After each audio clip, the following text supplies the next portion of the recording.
Last time we finished reading this sutta, removal of distracting thoughts. Today, we will continue with the mind of loving kindness. Monks, there are these 5 courses of speech that others may use when they address you. Their speech may be timely or untimely, true or untrue, gentle or harsh, connected with good or with harm. Spoken with a mind of loving kindness or in a mood of hate, when others address you, their speech may be timely or untimely. When others address you, their speech may be true or untrue. When others address you, their speech may be gentle or harsh. When others address you, their speech may be connected with good or with harm. When others address you, their speech may be spoken with a mind of loving kindness or in a mood of hate. Here in monks, you should train thus. Our minds will remain unaffected, and we shall utter no bitter words.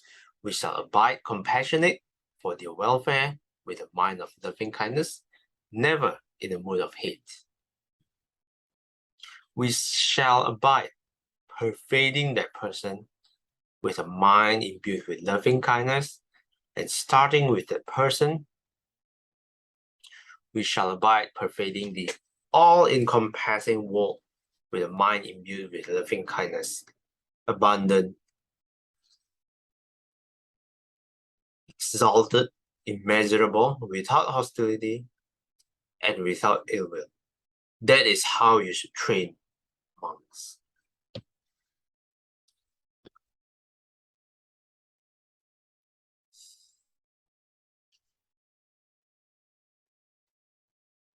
Footnotes number 21. Tadaramanang. Tadaramanang. Literally, with that one as the object. P.S. First, one develops loving kindness toward the person who addresses one with any of the 5 causes of wrong speech. Then one directs that mind of loving kindness towards all beings, making the entire world the object. Okay, Sister Sakya, would you like to continue? 20. Monks, even if bandits were to severe you savagely, limb by limb, with a 2-handed sword, he who gives rise to a mind of hate towards them would not be carrying out my teaching. Herein, monks, you should train thus. Our minds will remain unaffected, and we shall utter no bitter words. We shall abide compassionate for their welfare, with a mind of loving kindness, never in a mood of hate. We shall abide pervading them with a mind imbued with loving kindness. And starting with them, we shall abide pervading the all-encompassing world with a mind imbued with loving kindness, abundant, exalted, immeasurable, without hostility and without ill will. That is how you should train monks. Monks, if you keep this advice on the simile of the saw constantly in mind, do you see any cause of speech, trivial or gross, that you could not endure? No, venerable sir. Therefore, monks, you should keep this advice on the simile of the saw constantly in mind. That will lead you to welfare and happiness for a long time. From Majjhima Nikaya 21, Kaka Chapana Sutta. Okay, sadhu. Thanks, Sister Sakyang. So, This sutta is pretty famous, the simile of the saw. Especially this line. Monks, even if bandits were to sever you savagely limb by limb with a two-handled saw. You can imagine the Texas Chainsaw Massacre with a machine chainsaw. If you see people like that with a chainsaw coming towards you, what should you do? Yeah, like Saikyang mentioned, the first thing you should do, run away as fast as possible. But why in this sutta, the Buddha did not say, monks, please run away as fast as possible? This is when, I had this question. Of course, run. But this is when, even after running, and then suddenly you trips down, and then you are cornered.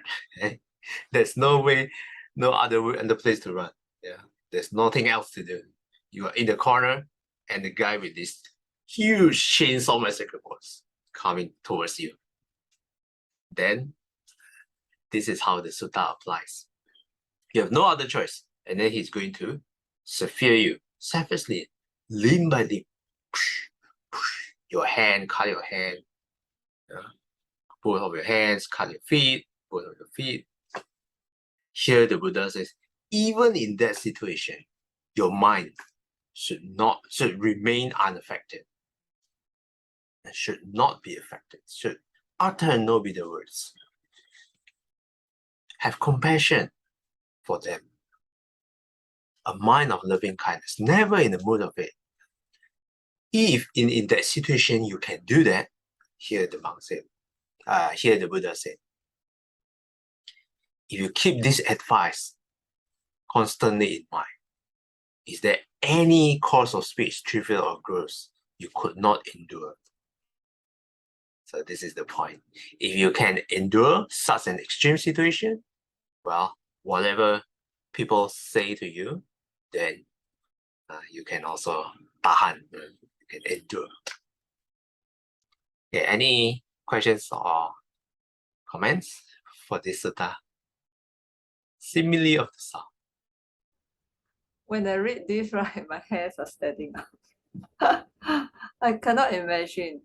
It is not a mood of hate, rather a mood of fear, I would say.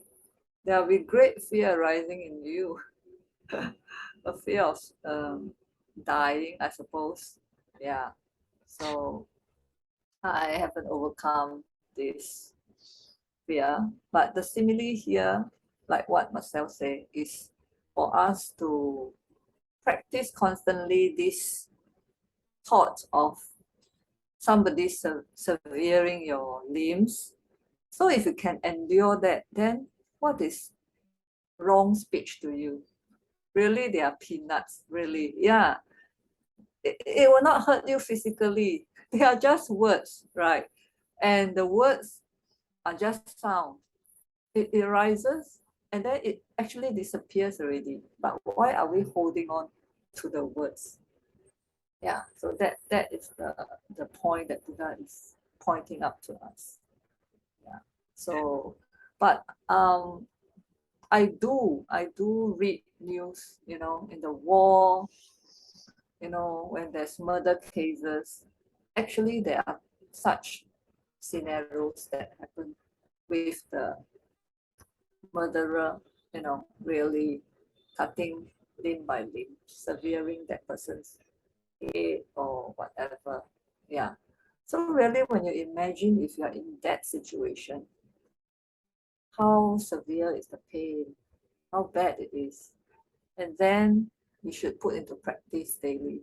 If really somebody just speaks something not very nice, harsh speech, untruth and things like that, scold you, what is this? Nothing. Yeah. So this is how we should learn. I think it's a very great sutta. Okay, that's a good one. Thanks, Sister Saikyang. The first one that you mentioned fear arises, but technically fear is part of a larger umbrella of hatred as well. Because fear, you have aversion towards something. and you don't want to die.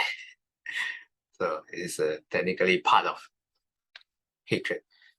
And well, while this sutta makes sense to me, it's again easier said than done. Actually, most of Buddhist teachings, it's very simple but difficult to master. That's the thing about Buddhism. Like just few days ago, someone said nasty things to me. It affects me for the whole 2 days. And especially if that person is someone close to you. It could be your family, it could be your friends, it could be your housemates. So it shows how weak my mind is. Have to train harder. Yeah, you didn't think of this saw simile. Yeah, I haven't read that during the time. Right. Even if I read it, I forgot. Yeah. Especially during the moment itself. That's why actually have to be constant practice. Exactly. Every day train your mind with loving kindness. That's why just now, before reading, I have to change my mind to one that is with loving kindness. Then you read it, and then you can appreciate more. You know, you try to be there with that person, really facing that situation. Yes, exactly. Okay. So I think one of the things that Ajahn Kalyano said over the weekend was he was on the topic of paramis and merits, and he said that some people just don't know how to get angry or have very little grudge, they don't, okay, they can be injured, hurt, whatever, but they don't take it, they don't carry that burden on with them and then become grouchy and continue to get angry with others. There are some people who are like that. And it's because they have merits. So I think, and as I reflected upon my own experience, I think when we practice consistently, like one monastic in Fakusan said, you 可以只可短不可断, meaning it can be short, but you don't stop your practice, encouraging people, us to be practice regularly. I think it will build up merits, and we probably cannot underestimate the amount of storage of merits inside us to move forward. And we have seen for ourselves, even in our own self-transformation, that with practice, we actually do progress. Our aversion really can become lesser, has become lesser because in certain ways. Yeah, just a reflection. Sadhu. Yeah, thanks for the reflection, Sister Shomi. Anyone else would like to add for this sutta?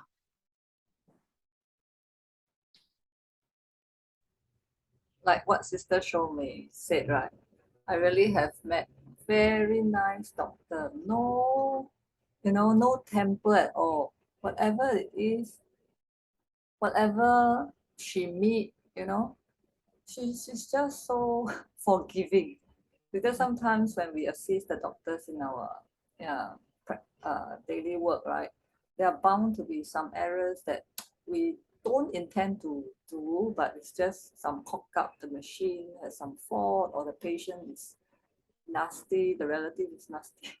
I can see that she just so nice, she does put you at ease. So everybody wants to assist her, wants to assist her. When you rostered to assist her, you're so happy and so at ease. So in that situation, like what Sister Shomei said, merits come to you. So good things will only happen because you are at ease. You are not tense up. So for example, if you go and assist this doctor that always scolds you for small little things, like very trivial thing, like you forget to do this, then he will bark at you, scold you. Then you will have this tense up attitude, and then the more you stumble, the more mistake you will make. So she creates an environment that is so good. So people with loving kindness create such a good environment to work with, and the people around you are so happy to meet you. So it will create a very good society to live in. So if we spread this loving kindness, I think it's just very good that we can, not only affect ourselves, we affect others as well, others that are with you, with us. Yeah. So that is very true.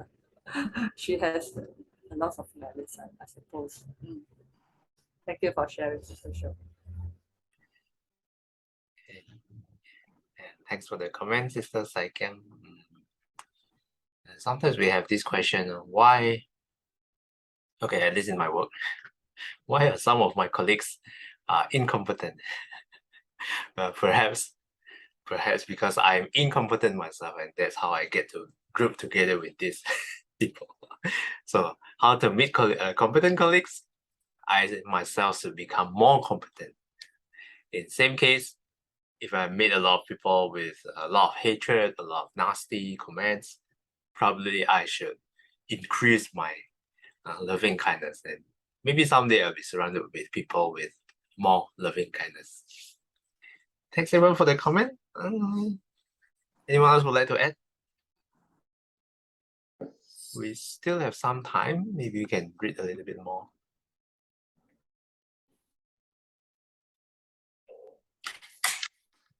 Okay, Sister Chaikon, would you like to continue? 7. The 6 recollections. On one occasion, the Blessed One was dwelling in Kapila Watu in the Bayang Tree Monastery. Then Mahanama, the Sakyan, approached the Blessed One, paid homage to him, sat down to one side, and said, Venerable Sir, in what way does a noble disciple often dwell when he has arrived at the fruits and understood the teaching? When Mahanama, a normal disciple, has arrived at the fruit and understands the teaching, he often dwells in such a way as this. Here, a normal disciple recollects the Tathagata thus. The Blessed One is an Arahant, perfectly enlightened, accomplished in true knowledge and conduct, fortunate, knower of the world, unsurpassed leader of persons to be tamed, teacher of devas and humans, the enlightened one, the Blessed One. When a normal disciple recollects the Tathagata thus, on that occasion his mind is not obsessed by lust, hatred, or delusion. His mind is straight, with the Tathagata as its object. A normal disciple whose mind is straight gains the inspiration of the meaning, the inspiration of the Dhamma, gains gladness connected with the Dhamma. When he is gladdened, rapture arises. For one uplifted by rapture, the body becomes calm. One calm in body feels happy. For one who is happy, the mind becomes concentrated. This is called a noble disciple who dwells evenly amid an uneven population, who dwells without affliction amid an afflicted population, who has entered upon the stream of the Dhamma and develops recollection of the Buddha. Thanks, Sister Chaikon. Thank you. Okay, let's take a look for notes number 22. Mahanama was a close relative of the Buddha, a prominent member of the Sakyan clan. So it does take a lot of good merit to be a close relative to the Buddha. Maybe someday, hopefully, one of us will be. Footnotes number 23. The priestess arrived at the Agatha and understood the teaching Vinyatasasana, indicate that he is asking about the meditation of a noble disciple at the minimum level of stream enterer. However, such meditation can also be profitably practiced by people at any level, for they temporarily cleanse the mind of the defilements that lead to concentration.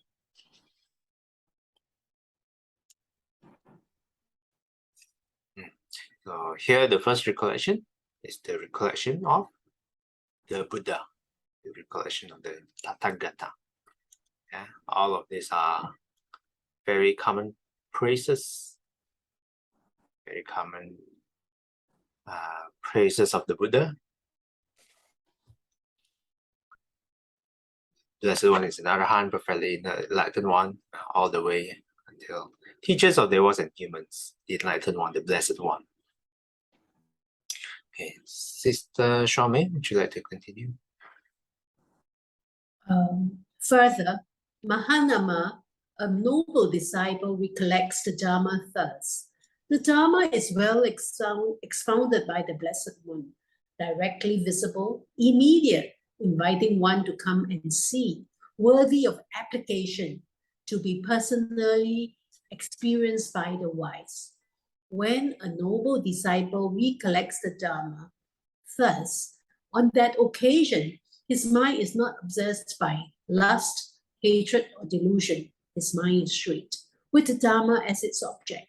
This is called a noble disciple who dwells evenly amid an uneven population, who dwells without affliction amid an afflicted population, who has entered upon the stream of the Dharma and develops recollection of the Dharma. Okay, thanks, Sister Shawmei. The second recollection here, the recollection of the Dharma. And this is the common praises to praise the Dharma. Okay, Sister Aikim, would you like to continue? Further, Mahanama, a noble disciple, recollects the Sangha thus. The Sangha of the Blessed One's disciples is practicing the good way, practicing the straight way, practicing the true way, practicing the proper way, that is, the 4 pairs of persons, the 8 types of individuals. This Sangha of the Blessed One's disciples is worthy of gifts, worthy of hospitality, worthy of offerings, worthy of reverential salutation, the unsurpassed field of merit of the world. When a noble disciple recollects the Sangha thus, on that occasion, his mind is not obsessed by lust, hatred, or delusion. His mind is straight with the Sangha as its object. This is called a noble disciple who dwells evenly amid an uneven population, who dwells without affliction amid an afflicted population, who has entered upon the stream of the Dharma and develops recollection of the Sangha. Okay, thanks, Sister Aikim. So the third one, recollection of the Sangha. Here, it's important to note that this praise here, it's not just referring to any Sangha, but here specifically mentioned the 4 pair of persons. Okay, let me highlight this. The 8 types of individuals. See, which means stream enterer and above. Yeah. So, for example, if I just take a rope right now, shave my head, and become a monk, I'm not that worthy of offerings, worthy of reverential yet. It's only when I practice and I reach a certain level, then I'm worthy of this reverential salutation. At least to this level of respect, the unsurpassed field of merit for the world. We can still be thankful to our teachers, to many venerables that teaches us, but we should also recognize that they are not part of the 4 pair of persons, the 8 type of individuals. Okay, I think this is a good time to stop. Any comments or questions? We'll continue with this sutta next time. Okay. 回向，愿消三障诸烦恼，愿得智慧真明了，普愿罪障悉消除，世世常行菩萨道。阿弥陀佛。 Thanks, Sister Shawmei. Till we meet again, may we be guided by the Buddha, Dhamma, and the Sangha. Sadhu, sadhu, sadhu. Have a loving kindness Wednesday ahead. Thanks everyone. I'll see you guys next time. Thank you. Bye-bye.